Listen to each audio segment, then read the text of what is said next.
Welcome to the second ever episode of the Fourth and Goal podcast. I'm one of your hosts, Drew, along with my co-host, Rob. How you doing, folks? Good to see you. Welcome back. So, again, we're very early on. Many of you who are watching this probably didn't even see our first episode, and that's 100% okay. This is something that's going to be evolving throughout the year. We're planning on doing a weekly podcast like this every week, so drop in, say hi, leave a comment, let us know how you like it, and we'll keep doing it. Yeah. But without further ado, unless there's anything you got to say, Rob, let's get right into it. Well, I was just going to say, don't forget to check out our other content on the other platforms, Twitter, TikTok, Instagram, here on YouTube as well, in between the podcasts, if you're looking for content on the NFL. Yes. Back to you, Drew.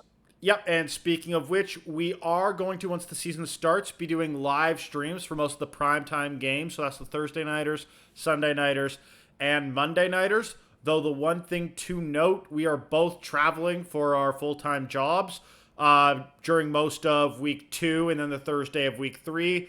So those games we won't be doing live streams, but we'll be doing live streams for all the rest. So don't worry. Also, no podcast that week, but we're still going to be uploading videos. Either way. That's, I think, everything, but let's get on with the video. So, starting with news and notes, I think probably the biggest news that came out this week was Trey Lance getting traded to the Cowboys for a 4th-round pick. What are your thoughts on that?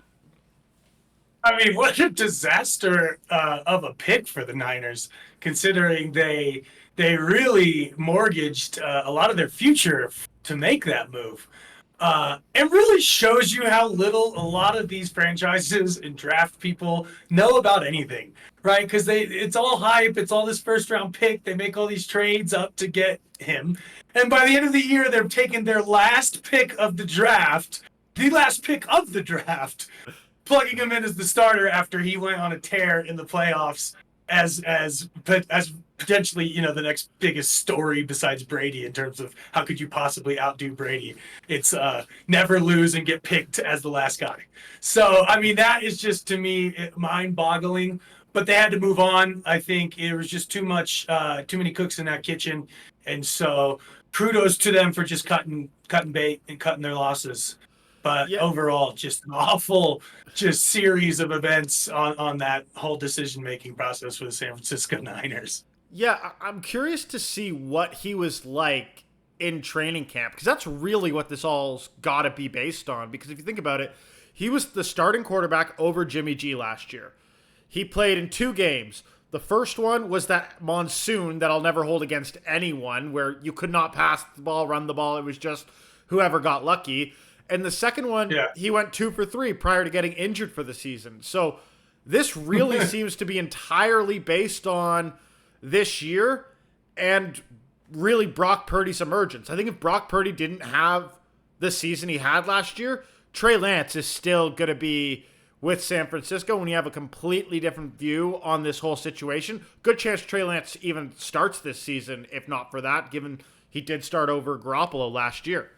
In terms of the pick, you're 100% right when you say that all these teams don't totally know and they just fall into the element of picking what the next hotness is. And I think this is especially true at quarterback because it's really easy when all the media says this is the guy to pick the guy. And then if you're wrong, you say, well, everyone would have done it. But if he did what Shanahan did, what everyone thinks he wanted to, and picked Mac Jones, if Mac Jones doesn't work out, even if Trey Lance also doesn't, now you failed. Now you were wrong instead of everyone being wrong. So I get holding it against the Niners. Trading away 3 first-round picks wasn't the best move. But, I mean, they're no worse for wear. They're still a competitive team, so it could be worse. And honestly, I think it works out better for almost all involved. I mean, those picks, definitely they wish they had back. But you're right. If Brock Purdy just didn't become who he was, that's not a bad decision at the time. And I think Trey Lance going over to the Cowboys can work out really well for his career. He gets to go tutor under Dak Prescott. He gets to be in I guess they're not dysfunctional. They're not necessarily No. great, but they're the Dallas Cowboys, right? And so going there and getting a little bit of time to learn a new system, to learn the game, to get up to speed. As we know, these rookie quarterbacks that get just thrust in there often don't make it a couple of years, right? It's too fast for them. They can't move, and it's over. So hopefully he's healthy and he can come back and learn and tutor, and let's see if he can't take over that Dallas job. Put a little heat under Dak. I think some people aren't convinced he's the guy. We're not really talking about the competition on that hot seat. Yeah. But I don't see much of a leash that. Well, yeah. Go ahead. I don't think there's a ton of competition there, at least in the near future. But I do think it's a little bit of why not? It's a low risk move for the Cowboys. It's a 4th-round pick, and it's the potential to say, come contract negotiation, Dak, we don't want to pay you the probably near $50 million a year he's going to demand come contract negotiation. This is basically Dallas is trying to buy a cheap insurance policy, and it could work out. So, also nice voice crack. Hey, the Zeke, yeah, exactly. It'll work out. The Zeke Pollard thing is a good example of that as well. Exactly. Like they've done it before. They paid Zeke and realized it was a bad idea. Who knows what they'll find if they pay Prescott again? Like they did franchise tag him for a while with the intention of trying to defer this decision as long as possible. It's Jerry Jones' style, so we'll see what happens. But well, speaking of running backs getting paid, in the news and notes, we have Josh Jacobs, $12 million 1 year, notably. Yeah. What are your thoughts on that? What does that tell us? I call this the franchise tag plus. It's when the running back has no choice and the team says, fine, if you're really good for us, we'll pay you an extra couple $100,000 just to get you off our backs. Go ahead. I call this the Le'Veon Bell avoidance contract. Yeah. This is Josh. The league looked at Le'Veon getting no money that year, and all the players were like, "Oh shit, they're gonna actually do this," and the franchises were like, "Oh, we can do this," And so I think there's that incentive for players to sign these 1-year deals, kind of avoid the franchise. Yeah, like you said. It's an interesting, and then you have the Jonathan Taylor holdout situation as a comparison, which we talked about a little last week. But it's a shitty time to be a running back trying to get big contracts, big guaranteed contracts, right? Yeah, exactly, and it's just because how the NFL works. By the time you're basically the team has to pay you, you're used up. You're not like these other positions that can still be effective into your late 20s and early 30s. You are very valuable early, not valuable after your first few years. But, I mean, I think Josh Jacobs is going to have a really tough time this year. And that's because I don't love what the Raiders are dealing with. Like, Jimmy Garoppolo is a downgrade from Derek Carr, and a pretty big one. And so now teams are going to be able to load the box a lot more. Yeah, they still have Devontae Adams, but they also lost Darren Waller. Their defense hasn't improved much. I don't really know any big acquisitions. Tough division. Yeah, tough division. Like Josh Jacobs, yeah, he was the rushing leader last year, but will they even be in a position to be able to make him the rushing leader? Who knows? So I hope the best for him, but it's going to be tough sledding for him, more so than some of these other running backs who I think have better situations going for them. Yeah, for sure. I'm not keeping him on my fantasy team this year. Let's put it that way. I'm not a big fan of Josh Jacobs. Good for him. Get your paper, boo-boo.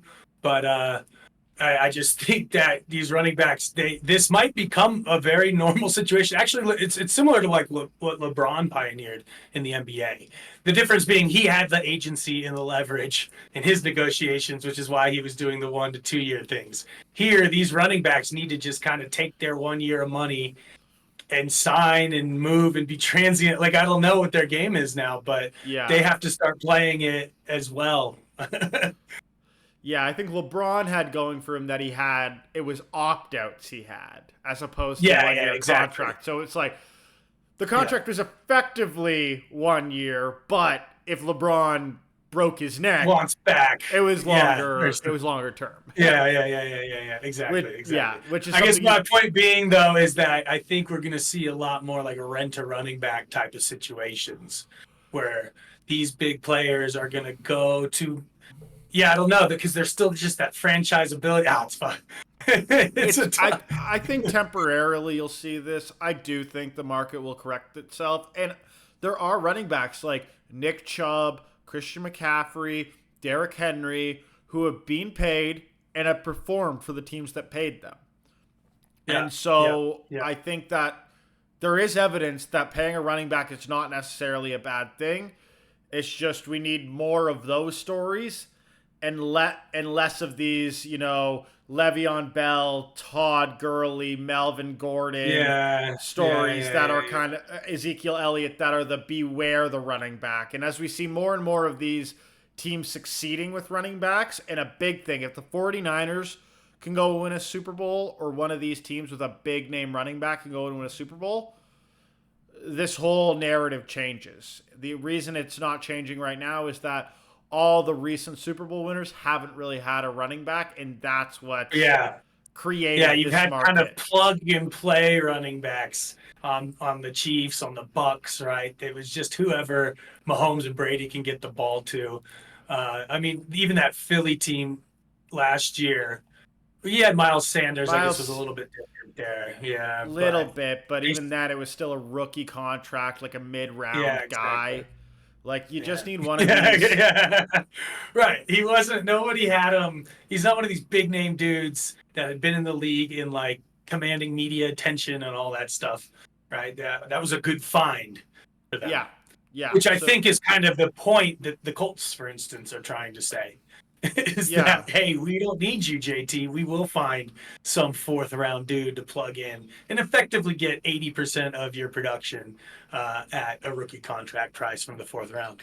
yeah. But a team like, the Bengals or the 49ers who are paying guys like Yeah. Mixon and McCaffrey, if they go and actually win a Super Bowl, Yeah. that's going to be what's needed to start to adjust the market.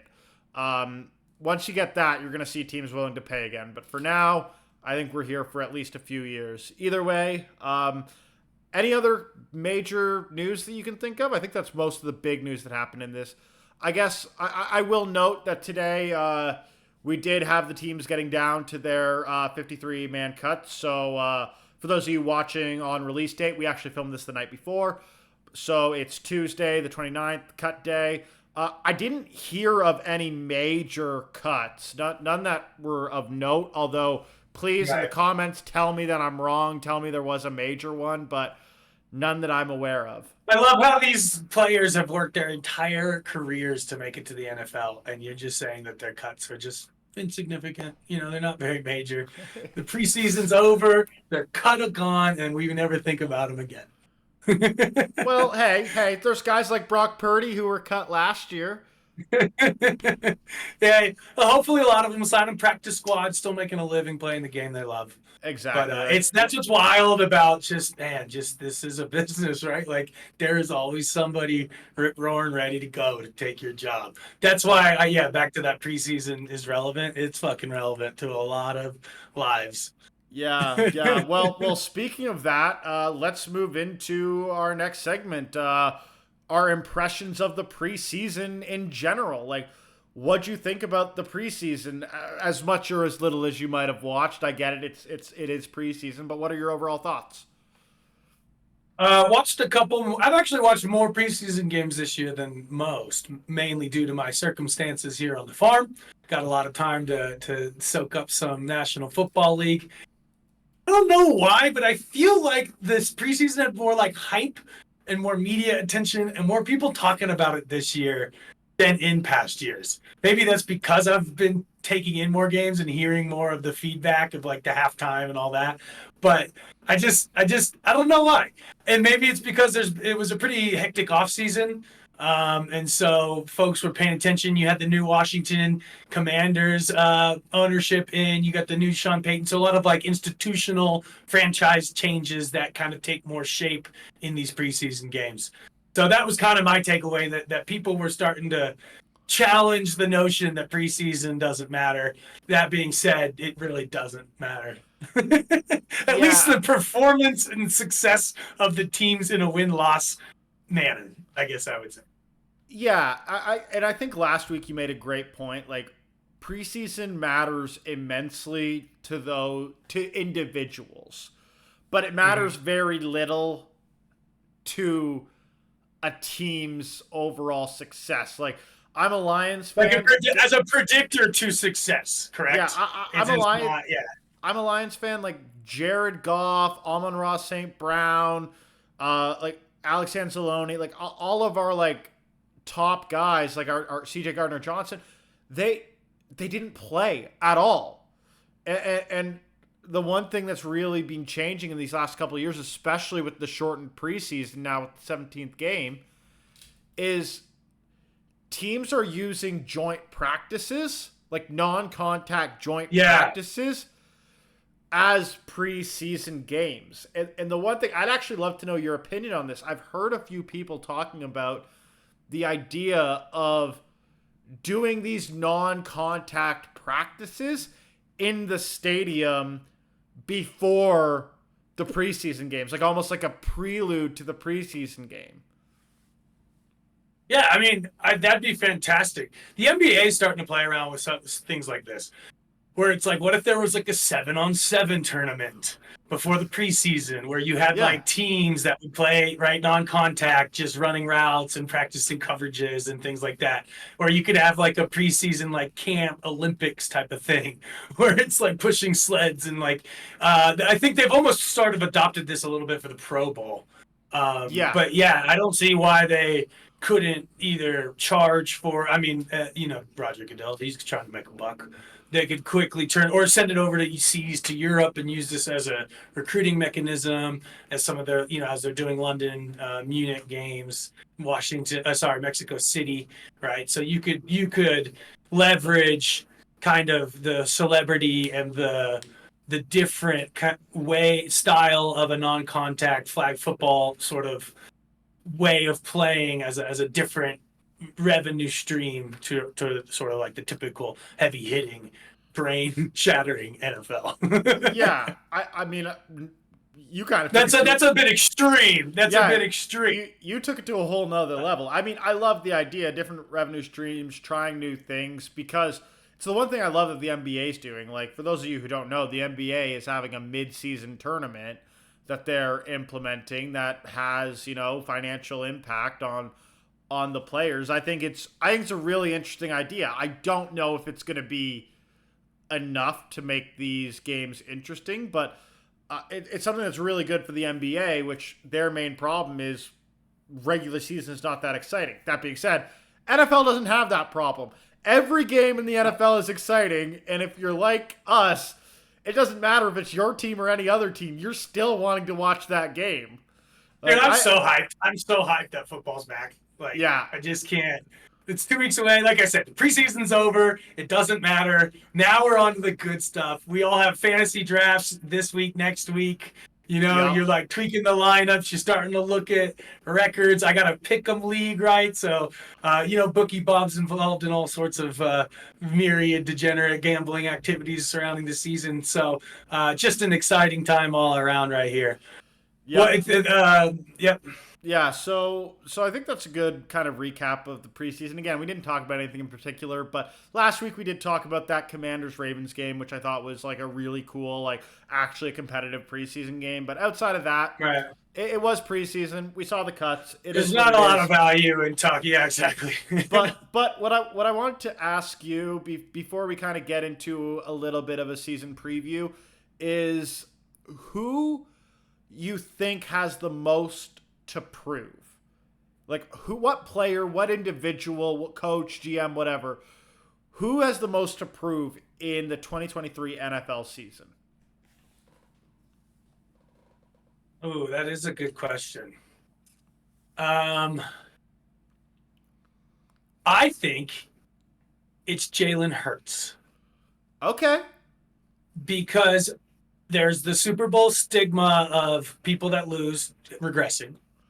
You have a somewhat you have some portion of the audience who feels that that was a bit of a fluke season and he won't be able to repeat it, right?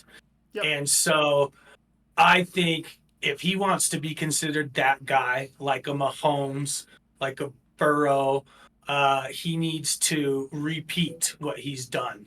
And so without sort of that, I think no one else has that sort of pressure. I think people like Dak, Rodgers, like their legacies are kind of almost what they are at this point.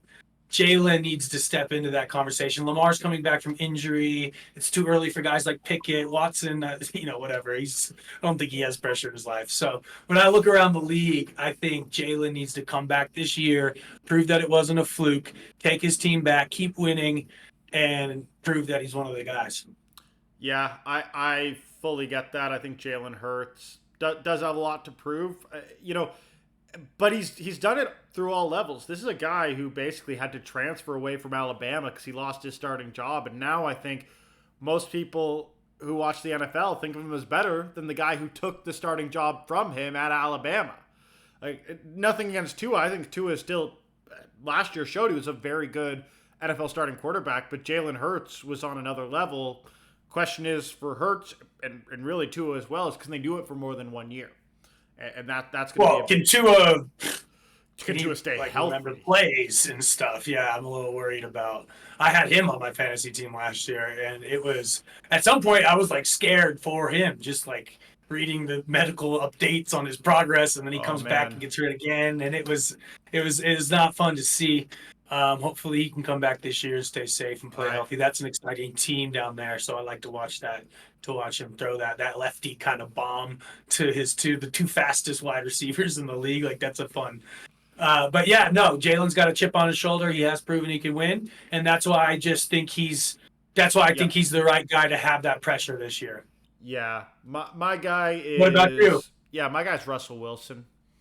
I think this is a guy was likely on a Hall of Fame trajectory. He just needed a little bit more to get there, and last season did nothing to show that he was on the right path. They brought in Sean Payton, who's known as like a quarterback's coach. They still have good receivers. They are sticking by him mainly because they have to with the contract, but he's got the most to prove because realistically, he's got the Hall of Fame on the line. Like he doesn't need to win a Super Bowl. He just needs to be like a good quarterback in the league for a couple more years to lock up that Hall of Fame nod. And so I think he has the most to prove in this season. See, I don't know. I don't. I think he's already a Hall of Fame lock. I think he's been a media and fan favorite. He was the captain of a young team that went and won. Was very. I mean, he did throw an interception that is noteworthy, but I don't think people are going to hold that against him career wise. He still took him to that game and had a chance to win it. He had numbers early this year. He got old. Like his game didn't necessarily translate to as he got older. I'm not sure that if he plays a couple more years as a mediocre kind of veteran quarterback, that'll just add stats and kind of longevity to his rankings. And we've seen quarterbacks that have only won one make it to the Hall of Yeah, Fame. So I think he can be one of those guys. As I said, I just think he's a little shy of what he needs. And, I think the narrative hurt him last year. The fact that Geno Smith went into that offense and was very successful after being unsuccessful in other places. It's like, for him to be a lock for the Hall of Fame, he's got to prove that he wasn't just a system guy that fooled us for a while because Pete Carroll creates quarterbacks. And that's why I say he has the most to prove because I think individually his legacy is on the line. Because if he has another year like he did last year, I don't know if he's going to have what it takes to get into the Hall of Fame. And that's. But I think there's not as. Okay, yeah, I see what you're saying, but I guess my point would be is that I think there's less pressure on him as an individual because of the Sean Payton effect and being able to take and deflect attention and focus and some of that either when they win or lose, really kind of both ways on that. So that's where I think the pressure is more on the team and the organization and the institution, whereas in Philly, it's like, are you the guy? Are you taking us back? Like, let's go. Yeah, you think Sean Payton's taking things and not deflecting it? Did you see the comments he made about Nathaniel Hackett a few weeks back? That man's just taking any criticism and just Where's T.O. where we need him? yeah, His quarterbacks. We need T.O. in the house. Yeah, but, just hire him as like your agent. yeah, Publicity agent. Exactly. But with that, I do want to move on to our next section, which is basically just a small little season preview. So, I mean, anyone who's been paying attention to football kind of knows what's going on. But really, what I wanted to ask you, so we asked a bit about what players have things to prove, but I want to know, who's a team you like? Who's a team that you think is going to do better than public perception? I think, well, I don't know if it's better than public perception. I think folks generally think this team will perform, but I think they will be one of the better teams in their division. Well, I think they're going to win their division, be one of the better teams in their conference, and that's the Jacksonville Jaguars. I think that with a second year under Doug Peterson, you have Trevor Lawrence, who can finally start making that leap. If Trevor Lawrence makes the leap this year, and let's not forget how hyped this guy was coming out of college, and he went to the wasteland that is Urban Meyer Professional Football Institutions, right? I'm actually watching the Florida documentary right now. It seems like that would have been a wild coach to have in that era, in that time, but it is no longer that era nor that time. And so I really think that set Trevor back, and it really took a lot of pressure and expectations off to a degree. And so they made some good receivers, gave them some skill in the wide receiver position. I think that defense is solid, can turn a corner. And as we know, Doug Peterson has won a Super Bowl as a coach. And so I just see them in a really weak conference being able to dominate. Sorry, in their strong division. Conference, weak division. Being able to dominate within the division, relatively weak schedule, cruise into about 11 to 12 wins.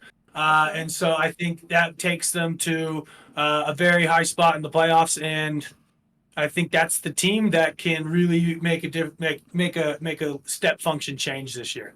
Yeah, I mean, I think a lot of people have them winning the division for sure. Obviously, going 11, 12 wins is a lot more than I think most would give them. It's more than I would give them to be sure.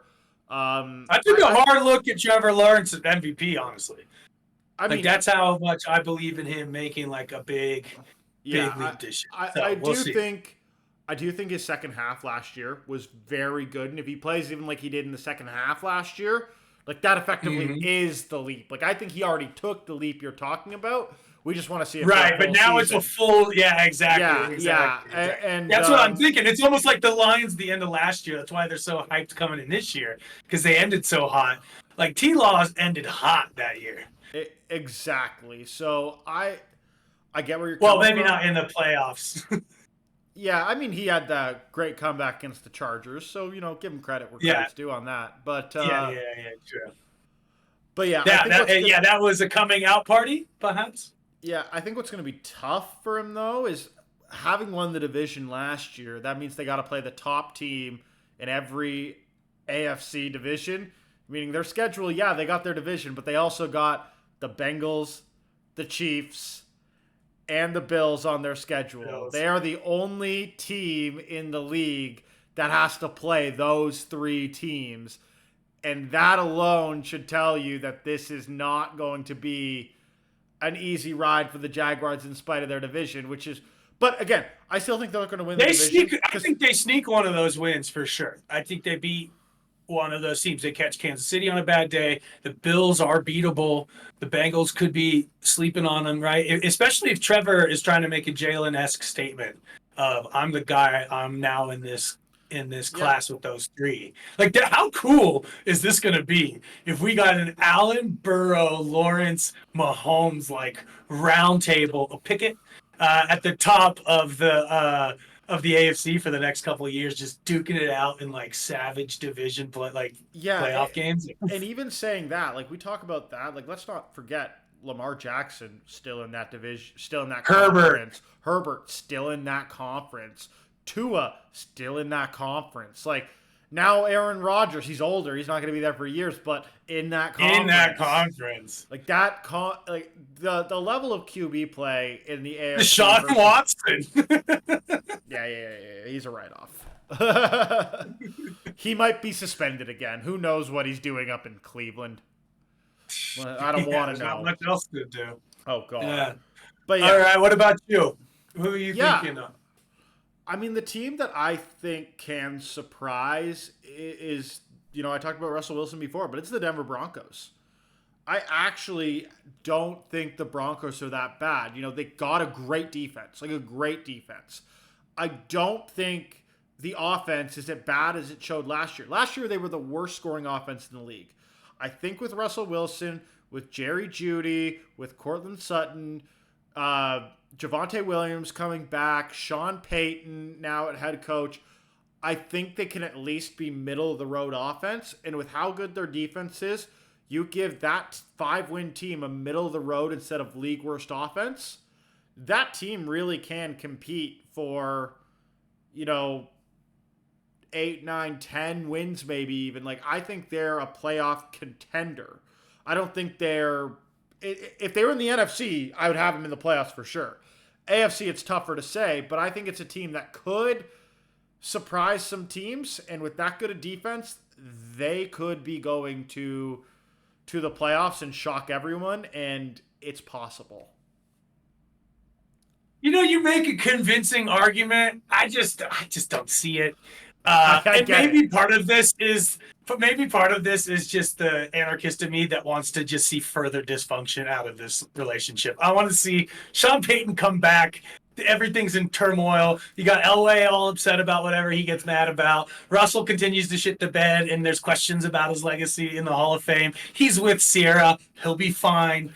This young talent, I've been trying to pick Jerry Jeudy as my breakout sleeper in fantasy every year. He never ever gives it to me. Like, I'm starting to feel like he hasn't turned that corner. Is he ever going to? They're in a ridiculously tough division. They're also they're fine. They can beat up on the Raiders, but the Raiders can also kind of beat up on the Broncos from time to time. Something magical happens in that Vegas stadium, or maybe the night before, that causes some of these teams to underperform in Allegiant. So yeah, fine. I can see the argument for it, but I prefer the antithesis scenario just because I think that's way more fun. I like to see the talking heads get all excited and up in arms about these sort of things. And so the more dysfunction in Denver, the more excited I am. Yeah. And the one thing I'll say to where you were coming there is I would love to see the dysfunction there too. I just think there's a reasonable chance that it's not as dysfunctional as we'd all like it to be. Sure. Yeah. Okay. Fine. In Colorado, but they're all high anyways. They forgot. Exactly. They're fine.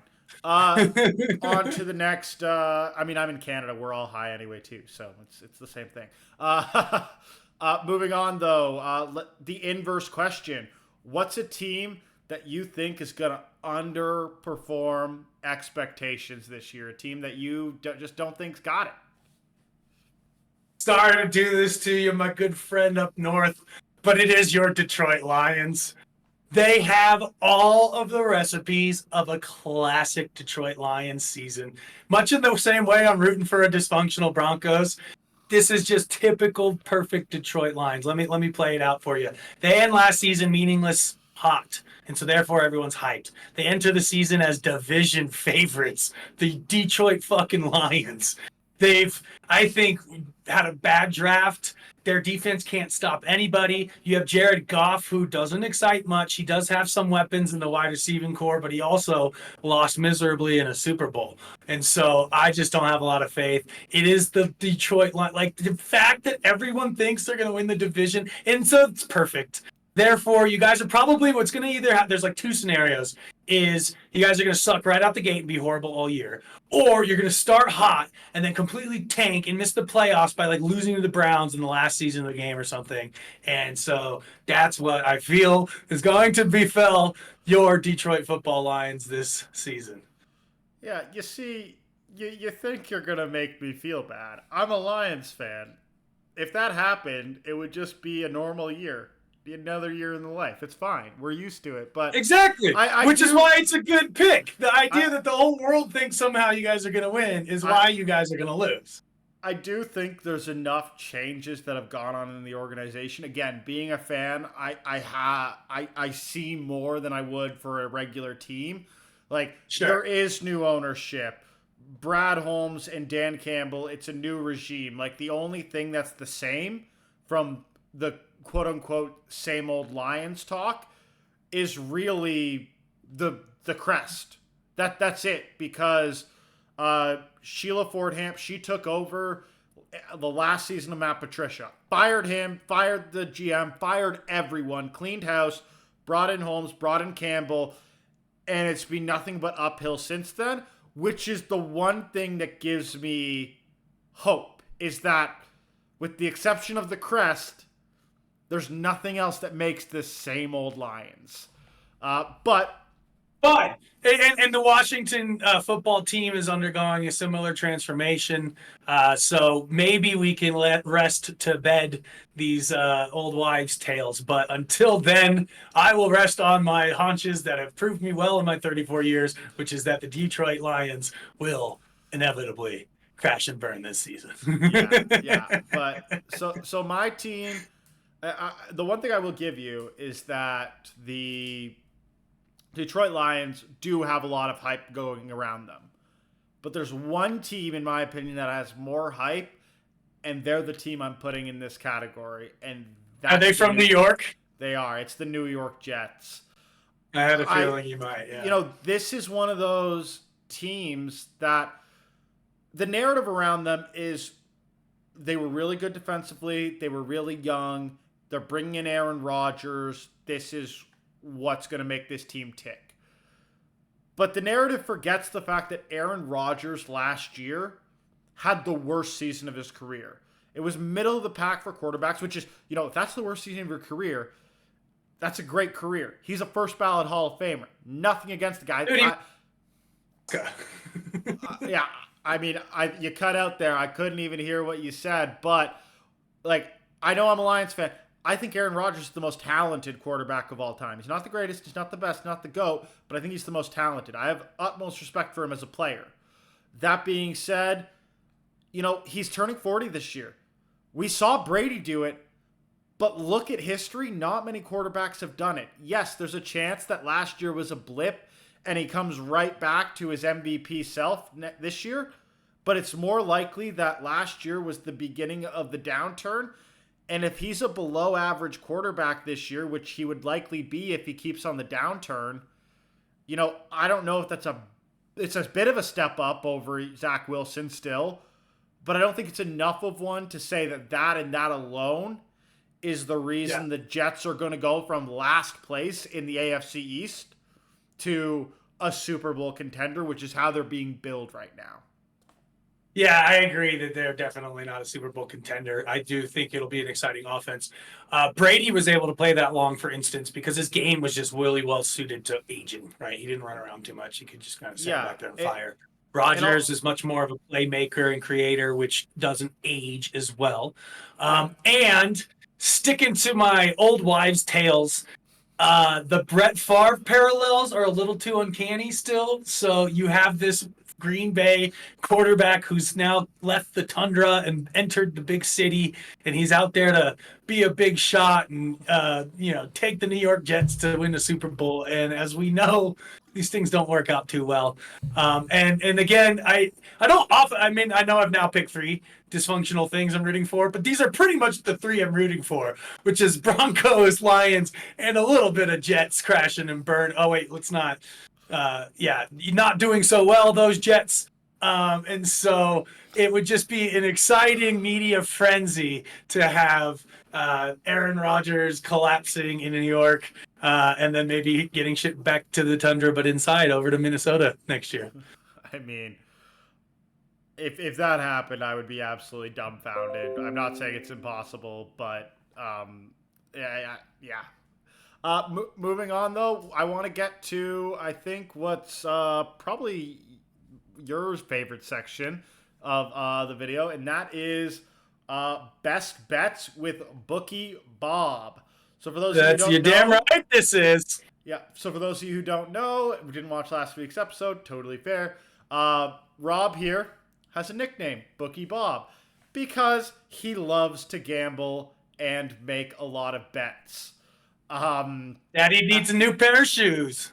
Yeah, yeah. So basically, this is where we go through some of the kind of bets we like. And as we promised last week, this week we were going to go through and put $100 each down on various bets. So the rules are that we need to do a Super Bowl champ, an MVP, a Defensive Player of the Year, a Coach of the Year, a Rookie of the Year, an over of wins, an under of wins, and one prop bet. So 8 bets, $100. And Rob, I'll let you walk through this whole thing as you are Bookie Bob. Indeed, indeed. So, I mean, I think most of you are familiar with gambling. A lot of fun. So we will be doing this up in Canada. We will be placing these bets in real life as well. So as you follow along virtually, we will be following along with our checkbooks so that you know that we got some skin in the game. So last week we started with our Super Bowl winners. We had Drew picking the San Francisco 49ers at plus 1,000, I believe. Yep. And I went for $20. So for those of you that don't quite know how that works, he's betting $20 to win 200.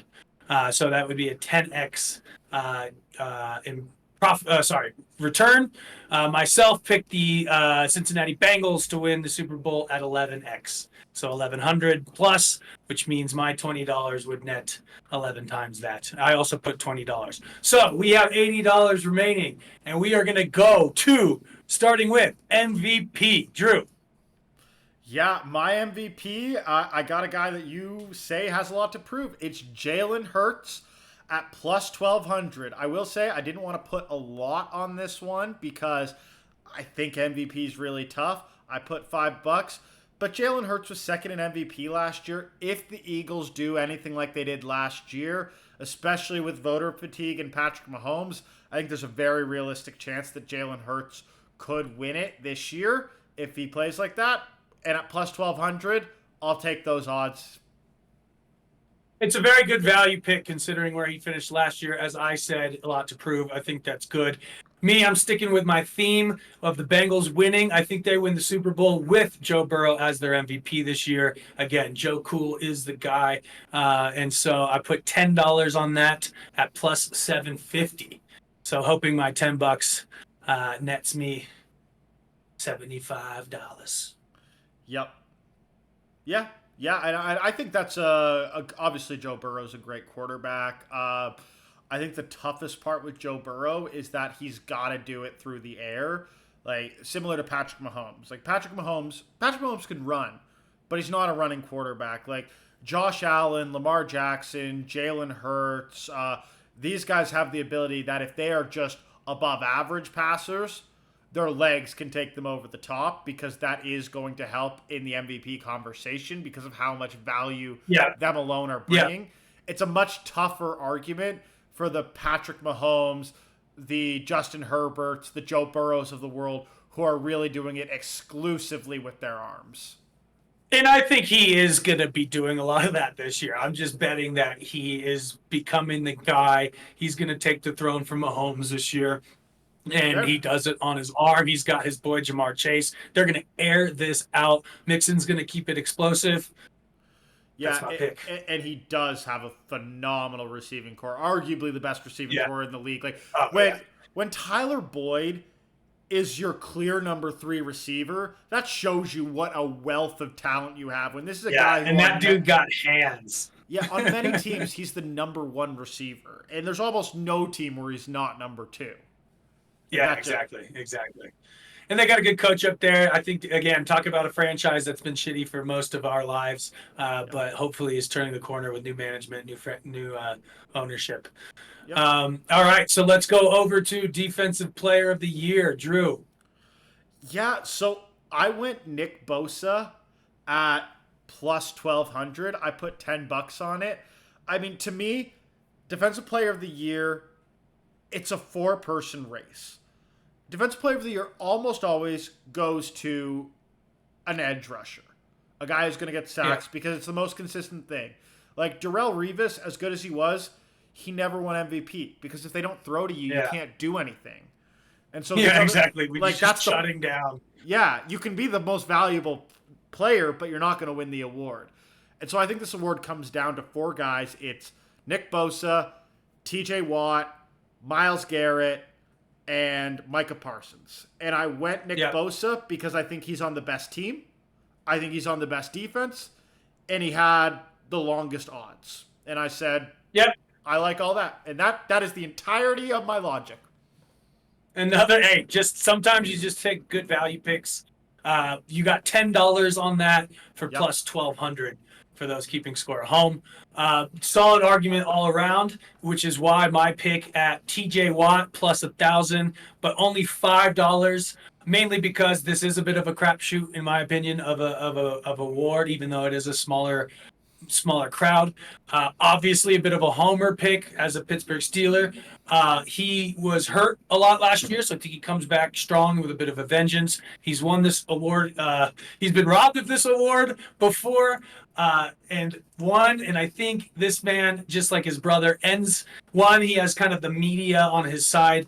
And two, I think he ends his career with a couple of bad boys. And this is the year for him to get it. So going to throw 5 on my boy TJ in Pittsburgh for Yeah. 1,000. Yeah, both of our guys have won it. Out of the four guys really competing, these are the two that have won it. I also do need to give an honorable shout out to Aaron Donald. That's a guy that he's on a terrible team that doesn't have anyone on defense, but he could still win this award just because of how good he is. If anything, he doesn't because of just voter fatigue, right? They're just tired of voting for him. He had his run. Everyone kind of, it's like when they stopped voting for LeBron eventually. It was just like, okay, fine. Exactly. Exactly. All right. What's next, Drew? We got Coach of the Year. So for Coach of the Year, I got Dan Campbell at 1,000, and I put $10 on it. Now, Coach of the Year is another award that's a bit of a crapshoot. Dan Campbell Yeah. was actually the shortest odds, the most likely to win it. The reason I went with Dan Campbell here is because Coach of the Year, more than any other award, it's a narrative award. Like Andy Reid could win Coach of the Year every year, but he doesn't Yeah. because we know what we're getting from them. This is a narrative award, and the reason I went Dan Campbell is I think he has the most narrative going for him into the season. If the Lions win the first division title, like ever, if he has this whole turnaround, if they win like 10 Yeah. Yeah. games, he could very easily win Coach of the Year at 10 games. It's the same thing that happened last year. Brian Yep. Dable in the New York Giants. It Yeah. was they made the playoffs, and Dable turned Daniel Jones into a serviceable quarterback. Yeah. That was all Yeah. it took. Yeah. Even though rookie Well, head Nick Sirianni went 14-3, it didn't matter because the narrative wasn't yeah. there. Well, and that leads me to my pick. I'm going Doug Peterson at plus 2,100 for $5. I think another guy where the narrative's there. You have the Urban Meyer turnaround. You have the taking Trevor Lawrence and making him make the leap. If they do win 12 games, somewhere around there, as I've predicted earlier in the show, win that division. Again, Doug Peterson's a name people recognize, Super Bowl champion coach. It's an easy kind of elect or vote for the media, I think. And so, and again, crapshoot a bit of a betting category, which is why one, I'm only throwing $5, and two, taking a bit of a flyer because 2,100's good odds there, and there's no reason why he couldn't win it, just like Brian Dable last year. If you saw his odds preseason, I'm sure they were even higher than this. So I figured I could dig a little bit into the well, pick someone that's familiar, but perhaps in need of a rejuvenating season in which this would steal the limelight. And again, if the Lions tank, there goes that narrative. Yeah, I mean, all these teams have to win. That's obviously yeah, of course. But that was just a little jab at your boys. All right, over to Rookie of the Year. I'm going to go with the quarterback in Indianapolis, Anthony Richardson. Dude's got a lot of athleticism, clear path to winning, right? Quarterback. If he can win, hell, if he makes the playoffs somehow, of course, obviously, he's going to steal this. But I just think it's the right kind of fit to win enough games and have enough stats to take the media's vote on this. Yeah. Anthony Richardson at plus 650. I threw 10 on it. Again, it's a less of a crapshoot. I think there's only a couple guys really in the running. But then again, there's always maybe some wide receiver who comes out of nowhere and slays this. So kept it down at 10. Yeah. I mean, anytime a rookie quarterback has a good season, they're winning Rookie of the Year. The problem is there's a lot of times that rookie quarterbacks really aren't able to perform in year one, even if they go on to have great careers. We saw it with Trevor Lawrence. We saw it with Tua. We saw it with Joe Burrow. We saw it with a bunch of guys. So that's the reason I actually stayed away from quarterback, and I went with Jahmyr Gibbs. I'll say I don't expect him to win this award. Like, Bijan Robinson, I think, is the clear front runner for this award. He's going to be a I didn't like his odds. His odds are the problem. I think he was plus 300 where I'm looking, whereas Gibbs, I saw as well. Gibbs is plus 1,200, and so I don't think it's 4 times less likely that Gibbs takes it. The Lions picked him with the 12th overall pick. Say what you will about that being an overpay, and I'll accept that argument. But the fact that they paid it means they have a plan to use him. You are not paying a 12th overall pick when you're trying to start competing if you're not planning on using a guy. And so to me, fair. I'm banking on, even though they have Montgomery, that usage being fairly high. And all you need is a little bit of something to go awry with Bijan, whether that be like Algier and Cordarrelle Patterson play a bit heavier of a role. They're never winning, so they need to pass the ball a lot more. I don't know what it is, but if that happens and none of the quarterbacks work out, I think Jahmyr Gibbs can kind of slot in and be that sneaky pick, and that's why I took him at plus 1,200. I mean, there's an argument there. If that team is what you say it is this year, they should be putting up lots of yards, lots of points, lots of TDs going around. There's no reason why Jahmyr Gibbs can't play a big role in that. Yeah, they're also a team that wants to run the ball, and guess what? The NFC's not very good. So yeah, that helps. That helps. Definitely a fantasy pick. Whether or not Rookie of the Year remains to be seen. All right, 3 more categories. We have over wins. So we had to pick a team and that we believe will be over their season win total. So Drew, who do you think will be over the predicted totals?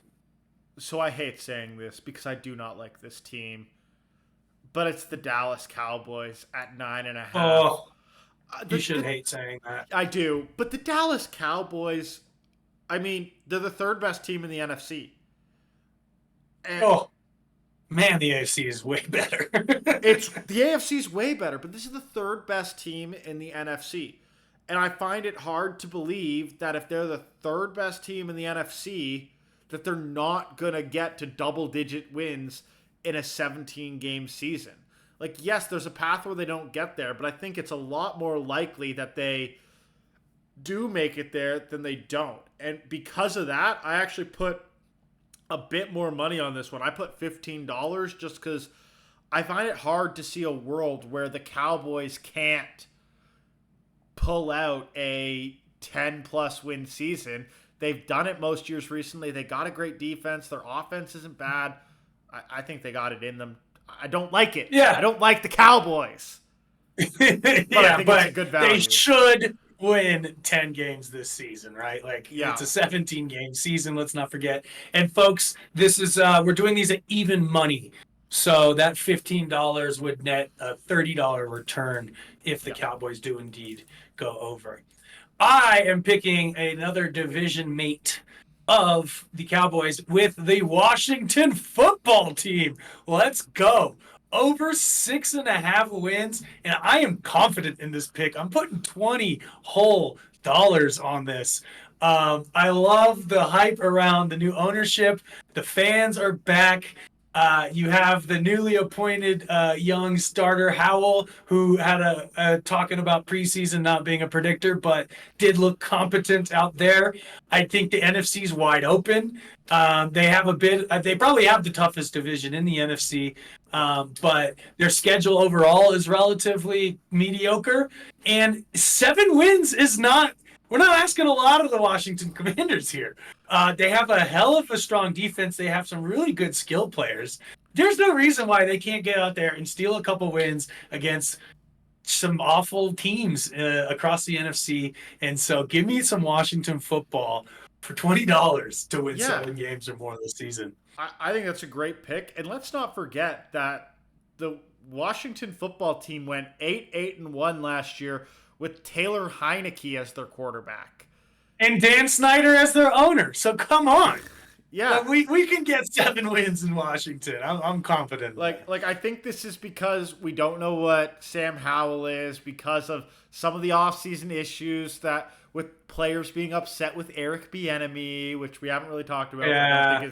And it's Washington, right? People love to hate on them. So yeah, but I think some of that carries over. 7 wins is not that difficult. 6 wins, you're like one of the worst teams in the league at that point. You're right. This is a 17-game season. That means they can be 3 games under 500, and I still win that bet. So I like that. That might be my favorite bet of all my picks in this preseason. Like I wanted to put more on it, but I spread my money around just because I'm a degenerate like that. Yeah. All right. Speaking of which, our underperformers, I got to disagree with your take on them this season. I'm going under 8.5 wins for the Denver Broncos, and I'm putting $20 on that as well. I just don't have a lot of faith in them this year. I would have preferred this I think they win exactly 8 games. I think this is an 8-9 team. They have a really tough schedule. They're in a tough division, and I just don't see them being above 500. I mean, hey, I get where you're coming from. They could not do it. Like if Russell Wilson is what he was last year, my whole argument is that I don't think it's the worst offense. And if the offense is average and the defense is still elite, that's why I like them. But I get it. And I think that my argument is why they're at 8.5 wins. My argument is exactly why they're at 8.5. And so I'm pretty much short. Yeah, I'm shorting Peyton. I'm shorting like all of the hype around this being a recovery year. I think their defense will hold them in some games. I think their offense will blow enough games. Yeah, I'm not enticed by this team. And again, as we've said numerous times, the conference matters. The NFC has so much of an easier schedule than the AFC that you got to pay attention to that when you're looking at win totals. Yeah, and that really leads into mine. Like one thing you've noticed, both of our overs were NFC teams, and both of our unders are AFC teams. Because my under is the Cleveland Browns under 9.5 wins. Now I only put $5 on this because I see a world where Deshaun Watson is all of a sudden a quarterback like he was with the Texans, in which case this is a good team around him. But they're in a tough division. Like, I know you love your Steelers. Like, the Steelers are probably considered the 4th best team in that division by most. And we all know the Steelers are going to win at least 9 games. It's not possible. We have to. It's written in the scriptures. It's canon. It's the canon event. Omar Epps. I mean, Mike Tomlin. Yeah. He doesn't lose. The man just lead. It's incredible. Continue. Yeah. Don't get me started. Yeah. So, but you also got the Baltimore Ravens who are going to have Lamar Jackson back.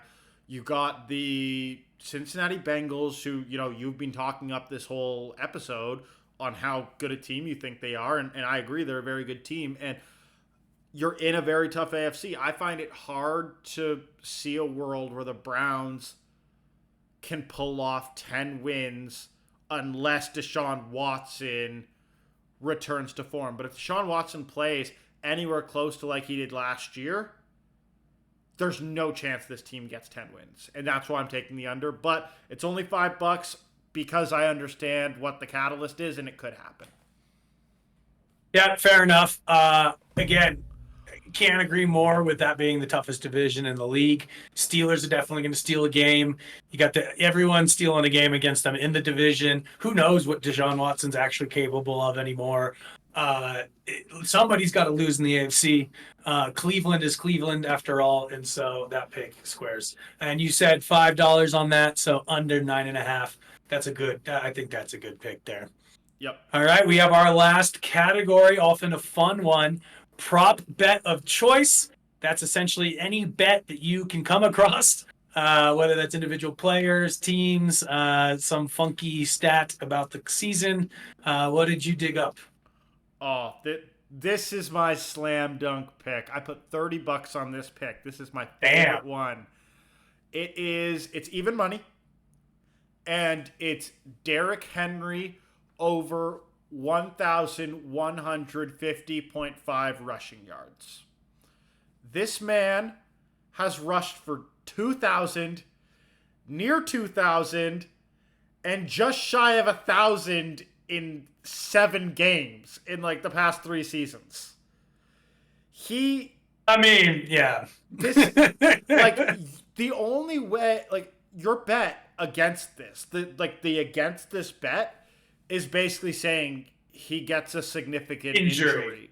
That's the only argument you can make, because even if the Titans aren't good, even if they got to pass the ball, like their whole offense is built on running the ball.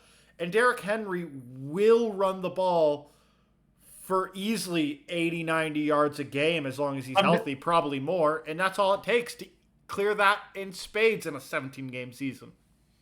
Yeah, 17 games. Let's do the math on that. So what are we looking at? If he needs 11, it's not even 1,200. It's 1,151 yards you win that bet.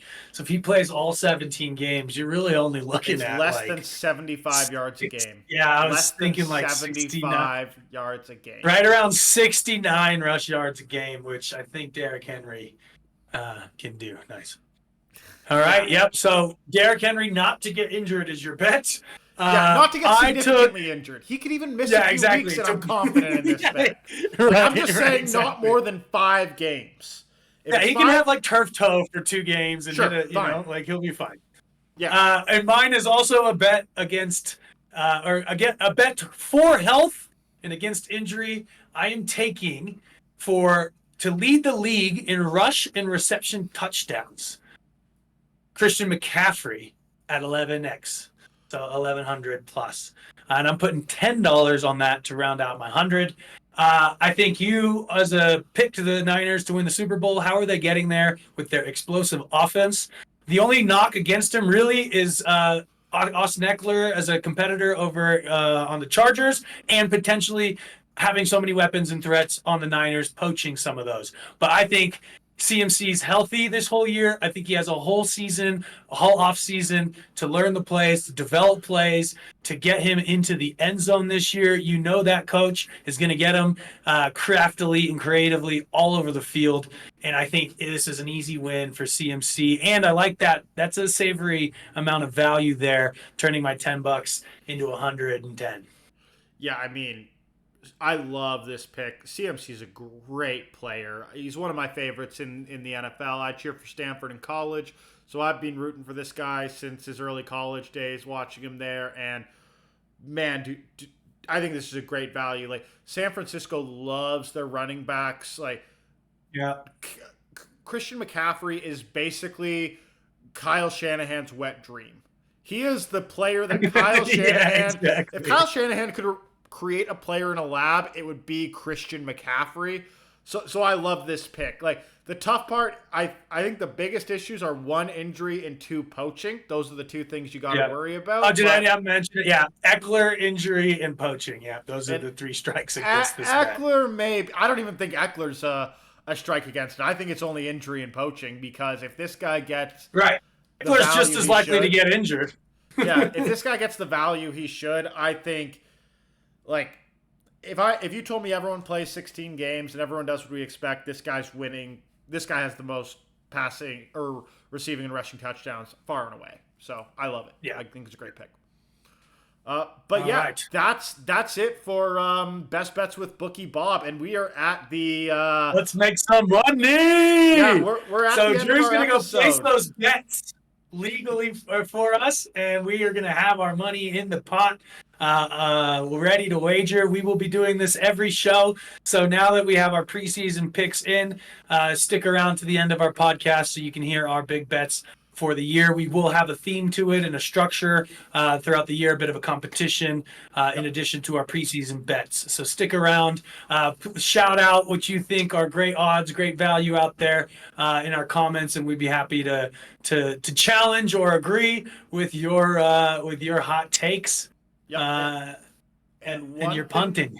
And one thing to note for everyone, so Rob is actually going on a work trip for about 5 weeks, starting in a couple of days, over in Africa. So he is going to do his best to try to be here for podcast episodes, but for the most part, minus the 1 week we talked about at the beginning of this episode, I will still be doing these podcasts either on my own, with Rob if he can come in, or with some guest appearances from some friends or other online personalities. So please still tune in. Hopefully Rob can make it. If not, we will still do our betting corner, and we will still get my picks in. He'll still get his picks into me. He'll send it. He'll send it by carrier pigeon. But either way, that's it for the episode. Thank you so much for listening. Please remember to subscribe, ring the bell for notifications, to watch our podcast in the future, the shorts, and go follow us on all our social medias. It's the same tag, 4th and Goal 101 on TikTok, Instagram, and YouTube, as well as Twitch, which we will be starting for live streams starting September 5th for the Lions and Chiefs. Don't miss it. It's going to be a great time. With that, thank you, everyone, and we'll see you later.